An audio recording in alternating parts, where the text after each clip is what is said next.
Halo semua, kali ini saya dan rekan saya akan menyampaikan hasil observasi terkait strategi tercapainya Indonesia Zero Emission tahun 2040 sampai 2045. Kelompoknya terdiri dari Ken Geraldus Prakoso, saya sendiri, dan Peskian Dita.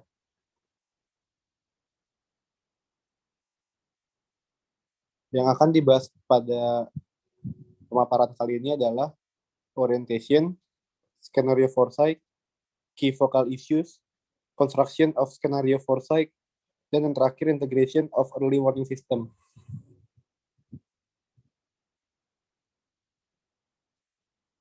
Untuk orientation, emisi yang dihasilkan oleh manusia sehingga saat ini tidak diperhatikan oleh banyak pihak. Namun bagi intelijen, adanya emisi berlebihan dapat menjadi ancaman bencana bagi keamanan global. Emisi menghasilkan karbon yang berdampak pada perubahan iklim ekstrim, yang bahkan saat ini beberapa di antaranya telah dirasakan di berbagai belahan dunia. Besarnya dampak yang dihadirkan oleh emisi karbon membutuhkan penanganan serius dari berbagai pihak. Salah satu langkah utama yang dapat dilakukan ialah merancang skenario foresight. Skenario foresight dibutuhkan untuk mempengaruhi masa depan dalam hal ini untuk menciptakan Indonesia Zero Emission tahun 2040 sampai 2045. Seluruh dunia, emisi hampir dihasilkan dalam setiap harinya. Emisi dihasilkan melalui aktivitas kendaraan bermotor ataupun adanya aktivitas pabrik. Bila hal ini dibiarkan berlangsung tanpa kontrol yang memadai, maka emisi karbon dapat mengakibatkan suhu udara meningkat dan menyebabkan pemanasan global yang terjadi karena emisi berlebihan. Dapat menyebabkan cairan es kutub sehingga menyebabkan permukaan air meningkat. Bertambah panas cuaca di bumi berdampak pada menguapnya air laut dengan lebih cepat. Hujan akan turun dengan cepat dan lebat. Masalah lainnya ialah adanya kebakaran hutan, angin topan, hingga banjir bandang yang lambat laut kian sulit diprediksi. Jangkauannya pun kini tidak lagi dapat diprediksi. Dataran tinggi yang awal tidak pernah banjir, kini mulai terancam banjir karena peningkatan volume air akibat pencarian es kutub. Karena emisi tidak hanya terjadi pada perubahan cuaca ekstrim, dampak pun dapat dirasakan dengan mulai tenggelamnya beberapa pulau-pulau kecil, sehingga masyarakat di pulau tersebut harus mencari tempat tinggal lain. Artinya, dengan terjadinya pemanasan global, aktivitas manusia dapat terganggu bahkan mengancam jiwa serta keamanan global. Untuk itu dibutuhkan kesadaran dan seluruh pihak untuk terlibat dalam mengurangi aktivitas yang menghasilkan emisi karbon dalam setiap harinya. Setiap harinya, emisi karbon dioksida dihasilkan oleh seluruh warga di dunia. Emisi karbon dihasilkan oleh hasil pembakaran senyawa yang di dalamnya mengandung karbon. Emisi karbon pun dapat dimaknai sebagai pelepasan karbon ke atmosfer.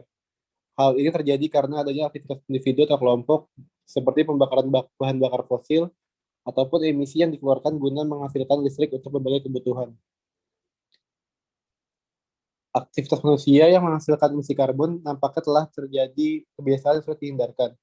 Hingga pada tahun 2019 lalu dinyatakan bahwa terdapat 37 miliar ton emisi karbon dioksida yang dihasilkan oleh aktivitas manusia. Jumlah ini merupakan rekor tertinggi pada tahun 2019 yang disebabkan oleh tingginya permintaan minyak dan gas alam.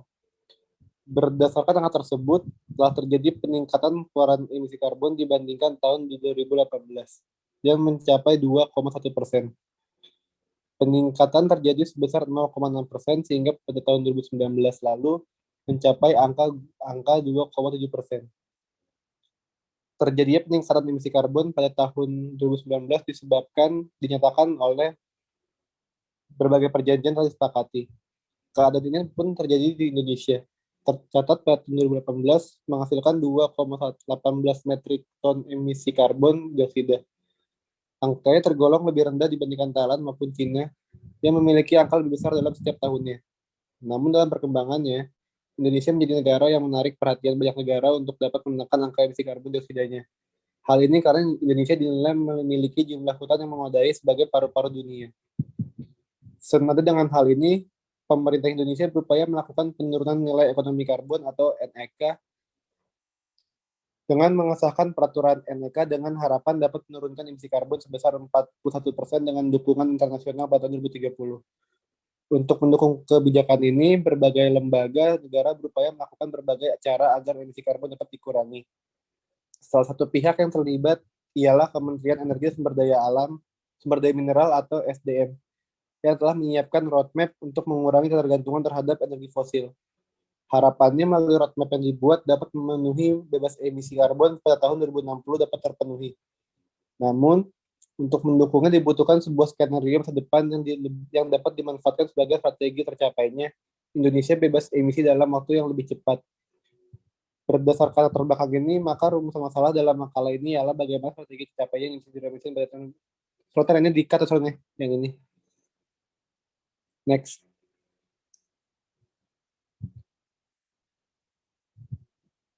Untuk driving force, masalah emisi karbon dioksida menjadi perhatian khusus dalam makalah ini. Karena manusia menjadi pelaku utama dari hadirnya emisi karbon tersebut. Namun sisi lain, adanya emisi karbon dioksida dengan beragam dampak yang akan terjadi pun akan dirasakan oleh manusia itu sendiri. Karenanya, pada kesempatan ini dibutuhkan tanggung jawab dan peran serta manusia untuk dapat merubah perilakunya agar emisi karbon dioksida dapat dikurangi bahkan dapat dihilangkan sama sekali. Usaha atau perubahan yang dilakukan manusia ini dikenal dengan driving force. Driving force adalah kondisi di mana industri, individu, ataupun kelompok untuk melakukan perubahan.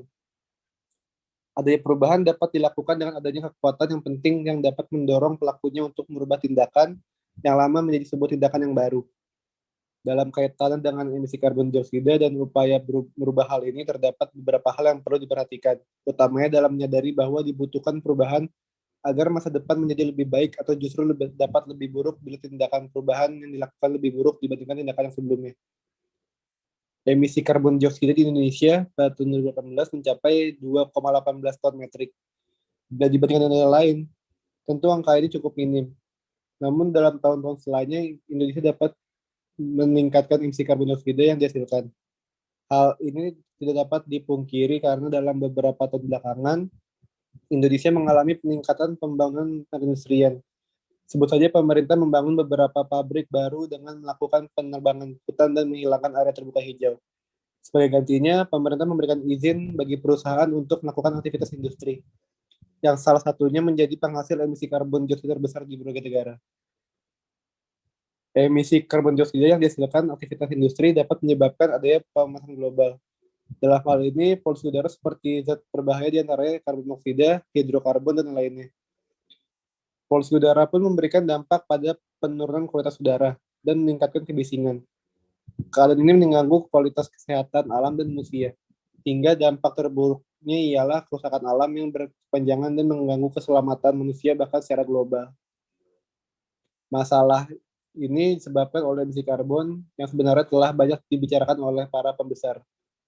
Beberapa di antaranya telah menjadi kesepakatan dan meminta komitmen dari seluruh negara untuk dapat terlibat dan berperan serta dalam menangani masalah ini. Salah satu perjanjian yang disepakati oleh 171 negara terkait perubahan iklim merupakan Perjanjian Paris tentang perubahan iklim. Perjanjian Paris merupakan kesepakatan yang dilakukan berbagai negara melalui Nationally Determined Contribution atau NDC yang mengurangi emisi karbon dioksida yang dihasilkannya. Salah satu negara yang terlibat dalam perjanjian ini adalah Indonesia. Indonesia memiliki meratifikasi perjanjian karena pertimbangan subjek lingkungan yang disesuaikan dengan Undang-Undang Dasar 1945. Dalam hal ini, pemerintah melalui Kementerian Lingkungan Hidup dan Kehutanan menilai bahwa diperlukannya penyediaan lingkungan yang baik bagi warga negara dan pentingnya dukungan dari lembaga legislatif yakni DPR untuk tercapainya Indonesia Zero Emission. Next.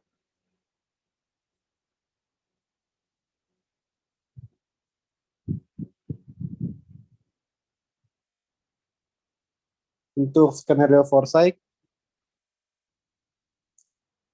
metode foresight merupakan pendekatan baru yang digunakan untuk melengkapi perencanaan strategi. Metode ini merupakan pendekatan yang digunakan untuk merasakan, membentuk, dan mempengaruhi masa depan. Salah satu alat yang digunakan dalam metode ini ialah perencanaan skenario atau skenario planning. Perencanaan skenario dimanfaatkan bukan untuk melakukan ramalan, namun memperhatikan pola-pola yang terjadi saat ini dan dampaknya dapat terjadi di masa depan. Dalam pendekatan ini dilakukan satu penggambaran masa depan, melainkan beberapa kemungkinan. Penggambaran dilakukan secara berkala mengikuti perkembangan ataupun keadaan terbaru. Metode ini digunakan untuk membantu individu ataupun kelompok membuat kebijakan dalam memahami alternatif masa depan. Di sisi lain, metode ini pun digunakan untuk mengidentifikasi langkah-langkah yang dapat menyebabkan hal dapat terjadi. Penggunaan metode skenario foresight dapat membantu mengevaluasi sejauh mana dampak dan efektivitas dari kebijakan yang telah dilakukan sebelumnya. Skenario foresight pun dapat mempengaruhi kemungkinan di masa depan dan membantu mengenali serta memahami peluang-peluang dan ancaman potensial yang dapat terjadi di masa depan. Untuk melakukannya, metode ini memanfaatkan deduktif dan kualitatif. Dalam ranah penelitian terdapat dua pendekatan besar dalam mengamati objek penelitian, yaitu induktif dan deduktif. Induktif bergerak melalui ranah konkret menuju abstrak, sementara deduktif dari ranah abstrak menuju konkret. Dalam tulisannya, skenario foresight terdapat beberapa kerangka yang perlu diperhatikan. Di antaranya ada key focal issues atau fokus dalam isu yang diambil. Selanjutnya ada scanning driving force yang akan menjelaskan tantangan yang dapat mempengaruhi masa depan. Karena dalam pengembangan strategi tidak jarang terdapat tantangan yang dapat mempengaruhi berjalannya strategi. Pada bagian berikutnya akan dibentuk sebuah konstruksi skenario foresight yang menjadi gambaran beberapa skenario yang dapat dilakukan. Bagian selanjutnya ialah menggambarkan implikasi dari skenario yang dimaksud dan melakukan perancangan strategi. Bagian ini merupakan yang menjelaskan respon dan antisipasi dini terhadap masing-masing dampak dari skenario. Yang terakhir, ditutup dengan monitoring sinyal masa depan atau petanda kecenderungan pada masing-masing lingkup skenario. Next. Untuk key vokal, dalam sebuah penelitian dibutuhkan sebuah fokus agar penelitian tidak meluas dan tidak memiliki kejelasan dalam menggambarkan isu. Pada penelitian ini, focal issues ialah bagaimana strategi tercapai zero emission pada tahun 2040 dan 2045. Peningkatan emisi karbon dioksida terjadi karena tingginya permintaan gas dan minyak bumi dari berbagai negara. Permintaan yang tinggi membuat pemasok gas dan minyak bumi menghasilkan aktivitas lebih besar dibanding sebelumnya. Namun, tengah aktivitas itu, manusia tak sadar bahwa turut menghasilkan emisi karbon dioksida yang memberikan dampak dalam kehidupan di masa depan. Emisi dioksida yang berlebihan dalam waktu panjang dapat menghasilkan dampak besar dalam masyarakat.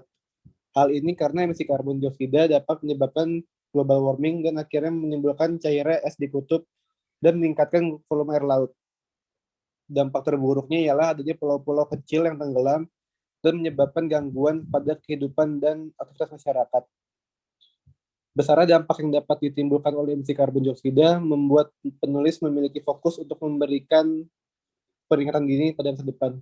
Dalam hal ini menggambarkan skenario yang terjadi bila pemerintah atau berbagai pihak yang terlibat dan berkuasa tidak memiliki tindakan tegas untuk meminimalisir emisi karbon dioksida yang dihasilkan dalam setiap tahunnya.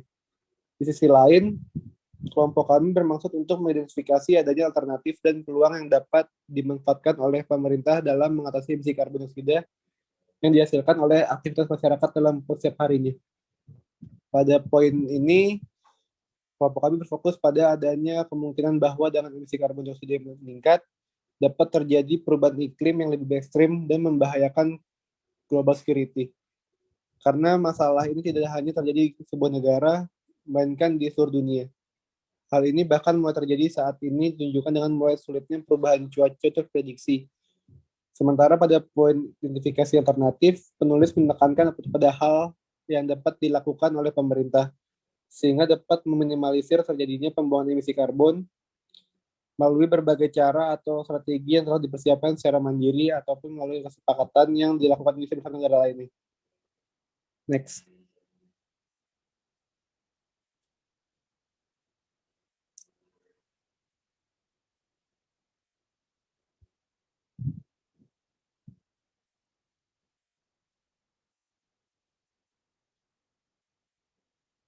Untuk skenario,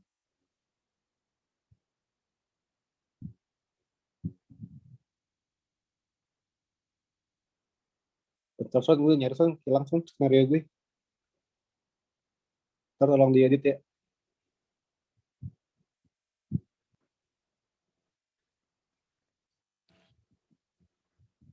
Berkaca dengan adanya berbagai dampak yang ditimbulkan dengan tingginya emisi karbon dioksida yang dihasilkan manusia, maka key driver dalam masalah ini ialah adanya faktor ekonomi yang menjadi penentu tingginya permintaan gas minyak bumi.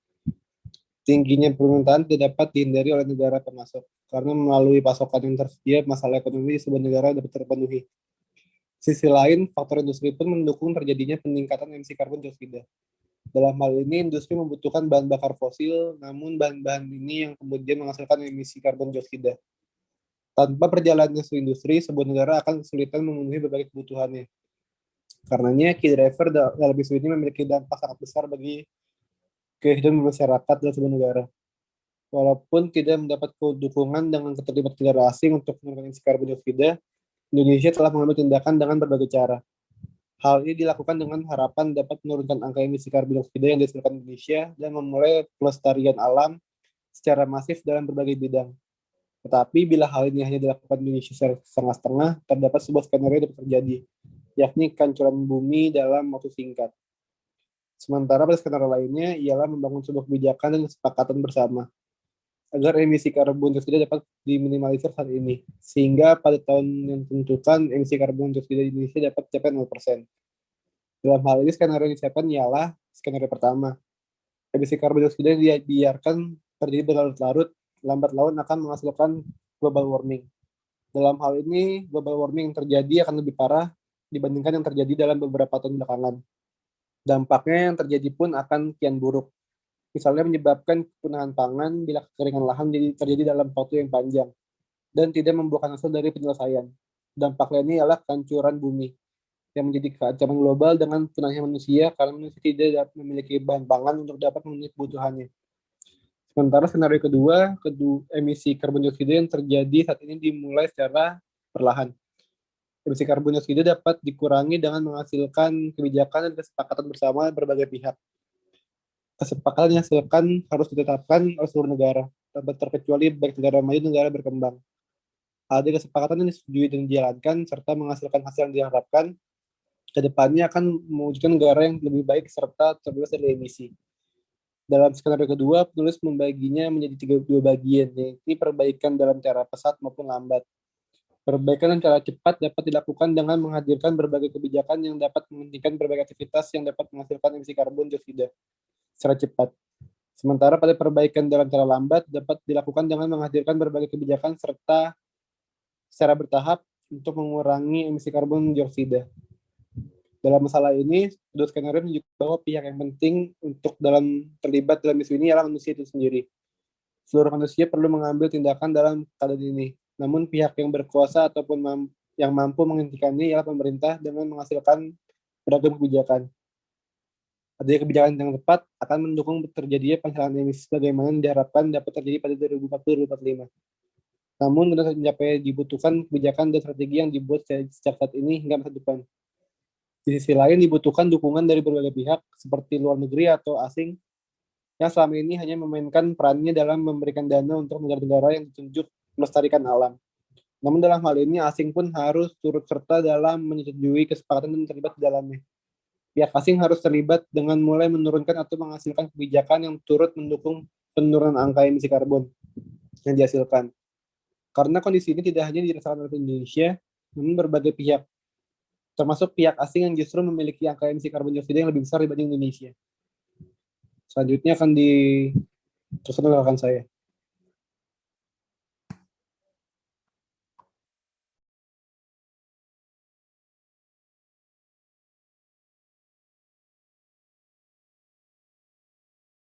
Bentar dah, Ken. Ini gue yang bacanya jadinya yang E. Yang F sampai G, MPH kan. Ini gue ngikutin suara lu baru sampai yang E. Stop record, Cun. Bentar. Tuh. Yang E, construction.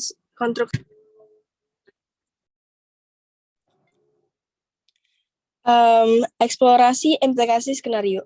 Penulis menggambarkan dua skenario yang dapat dijadikan pilihan dalam isu emisi karbon dioksida yang tengah terjadi di berbagai belahan dunia, khususnya Indonesia. Pada skenario yang pertama, tidak terdapat perubahan atau skenario dibuat dengan membiarkan emisi karbon dioksida mengalami peningkatan.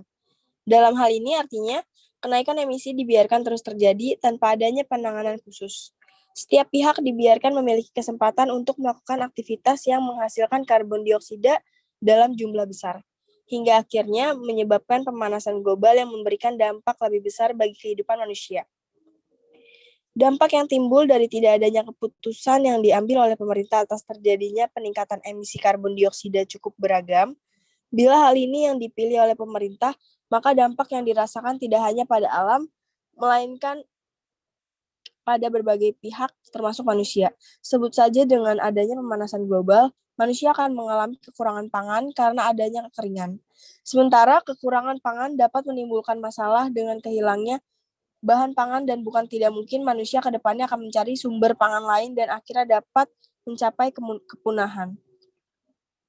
Di sisi lain, skenario ini memberikan kesempatan bagi berbagai pihak yang terlibat, khususnya sektor industri, memberikan pendapatan lebih besar bagi negara. Karena tidak dapat dipungkiri, melalui sektor industri, perdagangan, dan sektor terkait lainnya dapat menghasilkan pendapatan berlimpah bagi negara. Namun, dampak yang dihasilkan karena aktivitas ini tidak kalah pentingnya, khususnya bagi manusia di masa depan. Sementara pada skenario kedua, yang terbagi menjadi dua bagian, yakni perubahan cara pesat dan lambat, tentu di dalamnya terdapat implikasi yang dapat terjadi.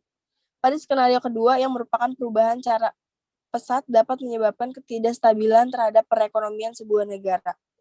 Perubahan cara pesat artinya meniadakan berbagai industri dan proses ekonomi yang banyak memberikan pendapatan bagi negara. Akhirnya pemerintah harus menggali metode lain yang dapat memberikan pendapatan bagi negara. Bila hal ini tidak dipenuhi, negara tidak dapat mendukung pemenuhan kebutuhan masyarakat.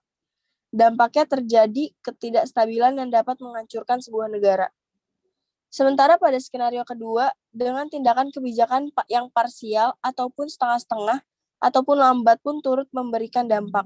Dalam hal ini, dampak negatif yang dapat terjadi ialah masalah pemanasan global karena adanya emisi karbon dioksida yang masih terus terjadi. Adanya pemanasan global yang masih terjadi, lambat laun akan menghasilkan beragam dampak lainnya. Artinya, skenario ini dihadirkan hanya untuk meminimalisir atau memperlambat waktu dan dampak yang akan terjadi karena emisi karbon dioksida yang terus meningkat di berbagai negara. Bila dibandingkan antara satu dengan yang lain, kelompok kami menilai bahwa setiap implikasi yang hadir dari skenario yang dibuat memiliki nilai masing-masing. Pada skenario yang pertama misalnya, kelompok kami berpandangan bahwa hal ini dapat memberikan dampak besar bagi negara. Karena tanpa adanya pengambilan keputusan, negara harus menghadapi dampak besar dari pemanasan global. Dalam hal ini, negara harus bersiap menghadapi berbagai bencana yang ditimbulkan oleh pemanasan global. Tidak hanya bencana alam, masalah lainnya ialah kekurangan pangan hingga berbagai kendala lain yang akhirnya dapat menyebabkan kepunahan manusia. Hal ini menjadi nilai yang paling buruk atau skenario terburuk karena cepat atau lambat, tanpa penanganan yang tepat, dapat menghasilkan kehancuran bagi kehidupan manusia. Sementara pada skenario yang kedua, khususnya kebijakan yang bergerak pasif, penilaian yang diberikan cukup baik karena dengan adanya kebijakan atau kesepakatan yang dilakukan dengan pesat, pengurangan angka emisi karbon dioksida dapat dilakukan dengan cepat. Akhirnya emisi karbon dioksida yang berkurang bahkan mencapai angka 0% dapat menghindarkan manusia dari dampak pemanasan global yang berakibat bagi kepunahan manusia. Sedangkan pada skenario yang terakhir, yakni dengan meminimalisir kesepakatan atau hanya melakukan tindakan dengan parsial atau setengah-setengah, nilai yang diberikan tidak terlalu baik. Kelompok kami menilai tindakan ini serupa dengan apa yang telah dilakukan saat ini, di mana beberapa negara telah melakukan kesepakatan dan menghadirkan kebijakan tertentu. Namun, beberapa negara lainnya tidak melakukan kesepakatan serupa. Sehingga dampak yang dihasilkan dari kesepakatan dari kebijakan tersebut tidak memberikan hasil yang maksimal. Next. Sebelumnya, kembali lagi. Perancangan strategi. Senada dengan terdapatnya 3 skenario yang dibuat penulis, masing-masing skenario memiliki implikasi bagi kehidupan negara. Untuk menyiasati hal ini, dibutuhkan sebuah strategi yang nantinya dapat menjadi respon sekaligus antisipasi dini terhadap masing-masing implikasi skenario. Adanya strategi yang dibuat dapat membantu dalam mencegah terjadinya dampak lebih besar yang tidak diinginkan atau meminimalisir dampak yang dapat terjadi. Skenario pertama yang menunjukkan adanya pelepasan tanggung jawab dari pemerintah ataupun pihak lain memberikan dampak pada hadirnya pemanasan global dan gangguan bencana alam yang dapat terjadi dalam setiap negara. Bencana alam yang berkepanjangan dapat menimbulkan masalah pada kelangsungan hidup manusia, utamanya dalam pemenuhan pangan. Untuk itu kelompok kami memberikan antisipasi dengan meminimalisir implikasi yang dapat terjadi dengan memberikan himbauan kepada masyarakat tentang kemungkinan terjadinya perubahan cuaca ekstrim dan berbagai dampak yang dapat terjadi karena adanya peningkatan emisi karbon dioksida dalam kurun waktu beberapa tahun mendatang. Informasi dini yang diberikan kepada masyarakat dapat menjadi gambaran bagi masyarakat untuk mengambil langkah tepat dalam berbagai kegiatan yang diambilnya. Utamanya bagi masyarakat yang memiliki tempat tinggal atau kantor di pinggiran pantai, karena salah satu wilayah terdampak paling utama ialah wilayah pesisir pantai. Himbauan dini yang diberikan bagi masyarakat merupakan tindakan pencegahan, sehingga walaupun emisi karbon dioksida mengalami peningkatan, masyarakat memiliki kesadaran akan dampak yang akan dialami. Serta dengan adanya himbauan utama, masyarakat memiliki kesadaran bahwa dalam kurun waktu tertentu, dampak bencana alam dan yang lainnya dapat terjadi, sehingga masyarakat dapat meminimalisir dampak-dampak yang mungkin terjadi dengan pencegahan bencana alam sebelumnya. Pendekatan yang digunakan dalam strategi ini ialah pendekatan teori sosial, di mana masyarakat dibantu dengan adanya himbauan untuk berhati-hati dengan hadirnya bencana alam yang dapat terjadi kapanpun. Karena pemerintah dan pihak-pihak terkait memilih untuk tidak melakukan apapun. Walaupun peningkatan emisi karbon dioksida memberikan dampak besar bagi kehidupan manusia, sementara pada strategi yang kedua, yakni melakukan kesepakatan dan pengambilan kebijakan dengan cara bertahap ataupun lambat, dalam hal ini dampak yang ditimbulkan ialah tetap berjalannya dampak pemanasan global karena meningkatnya emisi karbon dioksida. Namun, dampak yang dirasakan akan lebih lambat dibandingkan tidak menghasilkan suatu kebijakan atau kesepakatan apapun. Walaupun demikian, dibutuhkan kerjasama dari berbagai pihak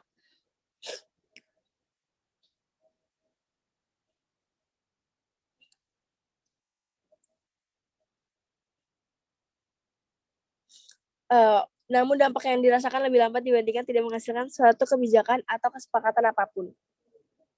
Walaupun demikian, dibutuhkan kerjasama dari berbagai pihak untuk mendukung terpenuhinya tujuan membebaskan Indonesia dari emisi. Di sisi lain, jangka waktu yang dibutuhkan untuk memenuhi hal ini akan lebih panjang dibandingkan harus melakukan pemutusan aktivitas yang menghasilkan emisi karbon dioksida dengan lebih cepat. Dalam implikasi ini, respon yang dapat diberikan ialah dengan menghadirkan strategi yang dapat meminimalisir dampak pemanasan global. Strategi yang dapat dilakukan ialah dengan membuatnya gerakan bersama masyarakat untuk mendukung berbagai kebijakan yang dilakukan secara bertahap. Adanya dukungan dari berbagai pihak nantinya dapat mendukung kebijakan yang dihadirkan dengan maksud meminimalisir dampak pemanasan global hingga akhirnya negara siap menghentikan berbagai aktivitas yang dapat meningkatkan emisi karbon dioksida. Adanya gerakan masyarakat akan meningkatkan kesadaran masyarakat yang pentingnya meminimalisir kegiatan yang mengakibatkan emisi karbon dioksida. Di sisi lain, pada berbagai instansi pemerintah dilakukan seminar dan berbagai pembelajaran terkait upaya meminimalisir peningkatan emisi karbon. Untuk mendukungnya, dilakukan kerjasama dengan berbagai pihak, termasuk swasta, untuk menggantikan aktivitas yang menghasilkan emisi dengan aktivitas minim emisi. Karena pihak-pihak inilah yang memiliki keterkaitan langsung dengan peningkatan emisi karbon dioksida di Indonesia. Hal ini dilakukan dengan pendekatan teori sosial, di mana masyarakat menjadi peran penting dalam strategi yang dilakukan.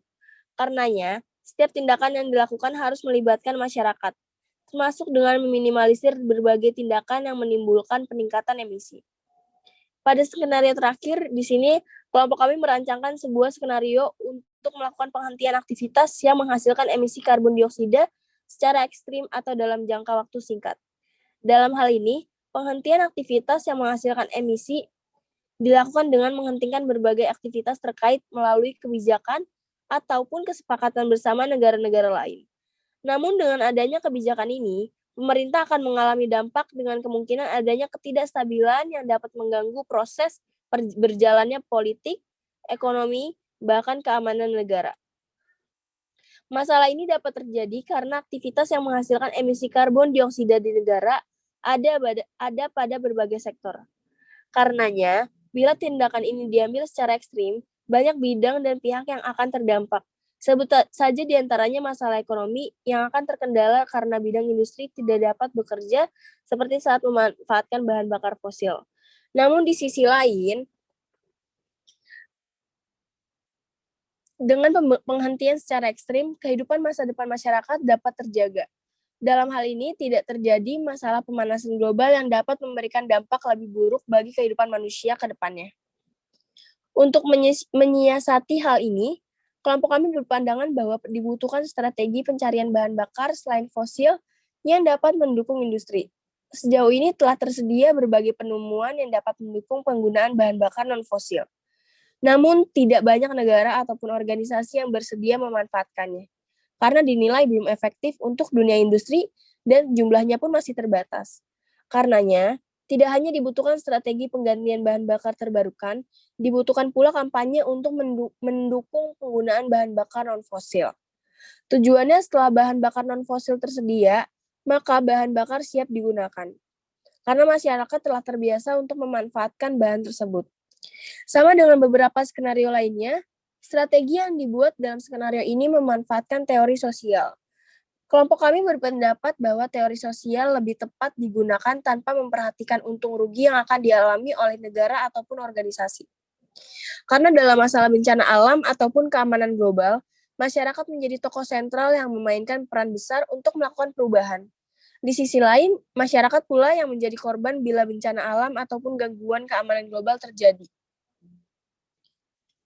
Monitoring signal masa depan. Pada masing-masing skenario, kelompok kami memperhatikan dan menjadi beberapa signal sebagai pertanda kecenderungan masing-masing lingkup skenario. Ada sinyal akan menjadi pengingat bagi pihak yang berkepentingan untuk dapat bersiap atas perubahan atau keadaan-keadaan terkini yang tengah terjadi di masyarakat. Pada skenario pertama misalnya, signal nampak pada adanya bencana alam yang mulai terjadi secara berkala di berbagai negara di dunia. Bencana alam yang terjadi, misalnya kekeringan berkepanjangan ataupun curah hujan yang meningkat, dapat menjadi pertanda akan terjadi dampak pemanasan global yang berbahaya bagi kehidupan manusia. Di sisi lain, signal lainnya dapat dilihat dengan munculnya masalah pangan yang melanda dunia karena kekeringan ataupun bencana alam lainnya. Pada skenario kedua, pertanda atau signal dapat dilihat melalui terjadinya perubahan iklim yang terjadi. Namun perubahan iklim yang dimaksud ialah ada tidaknya perbaikan yang terjadi dengan adanya kebijakan dan kesepakatan yang dilakukan Indonesia dengan negara lainnya. Bila terdapat perubahan, hal ini menjadi pertanda baik. Sementara bila kenyataannya sinyal menunjukkan adanya peningkatan emisi karbon dioksida yang kian meningkat, maka dibutuhkan pembaruan terhadap kebijakan atau skenario yang telah diambil. Dalam hal ini, dapat dilakukan perubahan skenario sehingga memberikan dampak lebih signifikan terhadap tujuan yang ingin dicapai. Pada skenario terakhir, kelompok kami merencanakan dilakukannya perubahan secara mendasar dan ekstrim pada seluruh aktivitas yang berkaitan dengan emisi karbon dioksida. Pada skenario ini, sinyal atau pertanda dapat dilihat melalui adanya perubahan yang dialami lingkungan dengan penghentian kegiatan. Dalam hal ini, signal yang diberikan merupakan pertanda baik sehingga hasil yang diharapkan dapat terpenuhi dalam waktu singkat. Di sisi lain, pertanda dapat dilihat dengan bermunculannya berbagai kelompok masyarakat yang memiliki kesadaran untuk terlibat dalam berbagai kebijakan yang dibuat oleh pemerintah. Utamanya, masyarakat memiliki kesadaran untuk terlibat dalam meminimalisir aktivitas yang menghasilkan emisi karbon dioksida yang dapat menyebabkan terjadinya pemanasan global. Berkaca dengan beragam signal yang disampaikan pada masing-masing skenario, kecenderungan saat ini Indonesia berada pada skenario kedua. Indonesia tengah berupaya menurunkan emisi karbon dioksida dengan berbagai cara, namun cara yang diambil bukanlah cara ekstrim, melainkan bertahap. Salah satu cara yang dilakukan ialah dengan menerapkan kebijakan pelestarian lingkungan pada berbagai sektor, termasuk kehutanan, energi, industri, hingga limbah. Pemerintah pun menunjukkan komitmennya melalui dikeluarkannya Peraturan Presiden Nomor 71 tahun 2011 tentang penyelenggaraan inventarisasi gas rumah kaca nasional. Dalam peraturan ini, pemerintah mengatur berbagai sektor yang menjadi penghasil emisi dan pengelolaan limbah masing-masing sektor tersebut. Salah satu sektor yang disoroti pemerintah untuk dapat mengurangi emisi ialah pelabuhan. Pelabuhan memainkan peran penting dengan menerapkannya pelabuhan yang ramah lingkungan. Pelabuhan dinilai memiliki peran emisi karbon yang besar melalui aktivitas pelayaran dari kapal-kapal besar, melalui aktivitas pelayaran dari kapal-kapal yang melintas.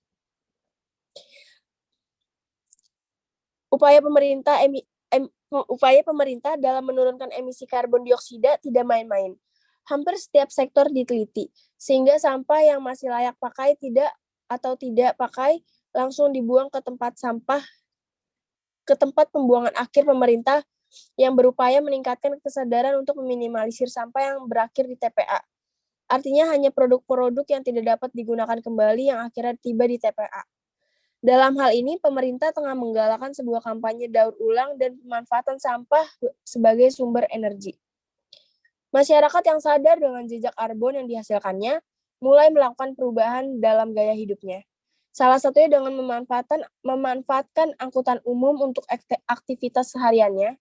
Contoh, untuk bekerja lebih mengutamakan angkutan umum dibandingkan memanfaatkan kendaraan pribadi.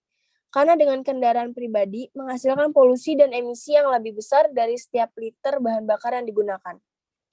Berkaca melalui fakta dan data ini, dapat diidentifikasikan bahwa Indonesia dengan harapan dapat bebas emisi pada tahun 2040 sampai 2045 telah melakukan berbagai kebijakan dan kesepakatan. Namun, skenario yang diterapkan ialah skenario kedua, dengan menghadirkan beragam kebijakan secara perlahan untuk mencapai bebas emisi. Sayangnya, hal ini tidak disertai dengan komitmen dan berbagai negara lain yang masih enggan turut berpartisipasi dalam menjalankan kesepakatan atau berkomitmen dalam menurunkan emisi karbon dioksida. Selanjutnya, teman saya lanjutkan.